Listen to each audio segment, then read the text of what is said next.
దాన్ని రుద్దవద్దు. అందులో పంచదార వేసి మెల్లగా రుద్దండి. రంగు స్పష్టంగా కనిపిస్తుంది. అర్థమైందా?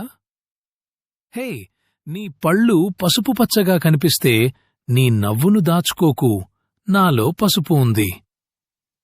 బ్రష్ చేసుకున్న తర్వాత మీ ముఖం ఎంతలా మెరుస్తుందంటే మీ ఎదుటి వ్యక్తి మిమ్మల్ని తదేకంగా చూస్తూ ఉండిపోతారు. అర్థమైందా? ఓహ్, నేను కొబ్బరి నూనెను మీ కళ్ల కింద నల్లటి వలయాలు కనిపిస్తే మేకప్ వేసుకోకండి. విటమిన్ ఈ రాసుకున్న తర్వాతే వేసుకోండి.